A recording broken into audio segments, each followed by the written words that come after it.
안녕하십니까. 저희가 오늘은 중국 GDP 수치를 한번 업데이트를 해봤습니다. 지금 2023년 들어와서 이거는 2024년 GDP, 그러니까 내년에 중국의 경제 성장률에 관련돼서 글로벌 경제학자들, 이코노미스트들이 어떻게 생각하고 있는지에 대한 추세라고 봐주시면 되겠습니다. 따라서 2023년 8월에 보고 있는 2024년 내년에 중국의 GDP 숫자를 한번 봤는데, 일반적으로 사실 5% 이하로 추정을 잘 하지는 않습니다. 왜냐하면 중국 정부가 아무래도 공산당이다 보니까 이 공산당이 계획경제를 하고 그들이 목표로 한 타겟을 대부분 맞추기 때문에 그 타겟이 대부분 한 5% 정도를 주로 얘기를 하고 있기 때문에 5% 이하는 주로 잘 추정하지 않는데, 그 5% 정도를 그래도 유지하고 있던 글로벌 경제학자들의 컨센서스, 사실 합치된 생각이라고 볼 수가 있는데, 이 부분 자체가 급격하게 떨어지기 시작했습니다. 언제부터냐면 7월부터입니다. 이 7월이 생각해 보시게 되면 미중 무역 분쟁 중에서 가장 하이라이트라고 하는 AI 그리고 반도체에 관련된 얘기가 나왔을 때입니다.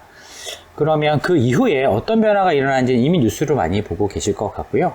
그렇다고 한다면 4.5%까지 보고 있다라고 하면 중국 정부 입장에서는 상당히 곤혹스러운 부분이 아닐까 싶습니다. 사실 이제 5%와 근처에 있는 숫자, 그래서 5.1, 4.9 이 정도면 중국 정부 입장에서도 체면치레를 할 수가 있지만, 4.5라는 숫자는 즉 거의 이제 5% 이하라고 확실하게 사람들이 생각하는, 약 한 예상했던 것보다 10% 이상 경제 성장률이 줄어든다라고 받아들이는 것은 물론 이제 자본시장 측면에서도 상당히 나쁘고요. 당연히 실물시장 측면에서는 커다란 충격이 있을 것으로 예상되고 있는 부분입니다. 파산에 관련된 이야기라든지 부동산 관련된 이야기는 이미 많이 들으셔서 알고 계실 것 같고요. 근데 문제는 지금부터인데요. 만약에 여기가 4%가 된다라고 한다면 글로벌 시장 중에서 가장 영향을 많이 미치는 이제 중국의 어떤 영향력은 아무래도 글로벌 이제 수출입 경기가 되겠습니다. 사실 수입도 많이 하고요. 생각해 보시면 글로벌 전기차 수요 중에서 1등은 중국이고요. 그리고 아이폰 수요도 중국에서 가장 사실 많이 팔립니다. 그렇다고 한다면 이제 미국하고 완전히 떼어놓으려야 이제 떼어놓을 수 없는 입장이고요. 그런데 이제 미국은 내년에 아시다시피 대선이 있습니다. 바이든이 재집권을 할 것이냐, 아니면 이제 사실 재집권을 노리는 트럼프의 귀환이 시작될 것이냐, 사실 그런 이유를 두고 있는데, 사실 트럼프가 가장 이제 인기 있는 포인트 중에 하나가 이제 중국하고 이제 대립각을 세우면서 인기를 얻었는데, 바이든 역시도 그 카드를 버릴 수는 없을 것 같습니다.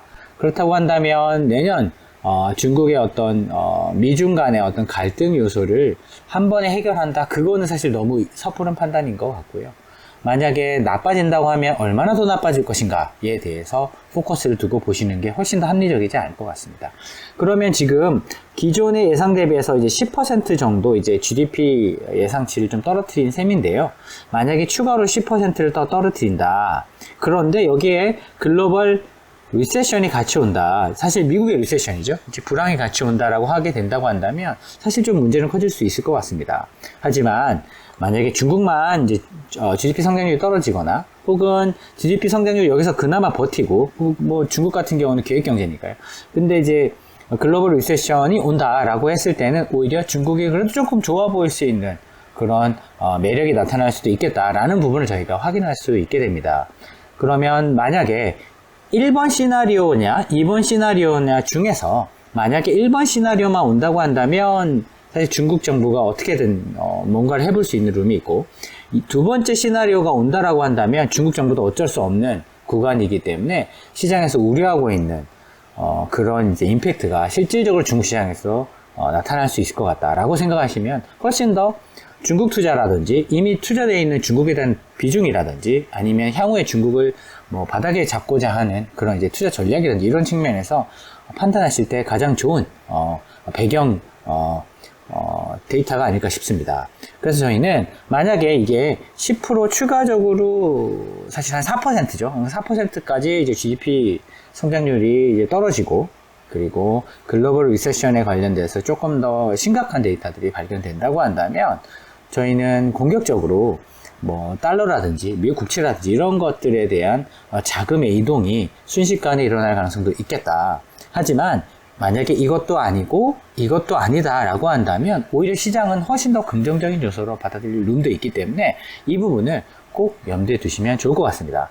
저희는 오늘 말씀드렸던 이런 중국의 경제, 실물 경제, 그리고 이런 GDP의 어떤 디렉션에 관련된 부분이 시장에서 사실 다시 민감하게 그냥 5%를 꺾였을 때는 예상보다 그렇게 중요하게 여기지는 않았던 것 같습니다. 그럴 줄 알았어 인 것 같고요. 그런데 여기서 추가적으로 더 하향 조정이 된다에 대해서는 되게 민감하게 받아들이는 국면인 것 같습니다. 왜냐하면 지금 어쩌면 글로벌 리세션이 올 수도 있지 않냐라는 이야기가 있기 때문인 것 같습니다. 따라서 G2의 양쪽 엔진, 그러니까 미국과 중국의 이 양쪽 엔진이 둘 다 꺼진다라고 한다면 저희는 약간 이런 부분에 대해서는 조금 경계의 눈초리도 당분간은 보시는 게 좋을 것 같습니다. 이 데이터들에 대한 새로운 임플리케이션이 발견되는 대로 저희는 업데이트해서 공유드리도록 하겠습니다. 감사합니다.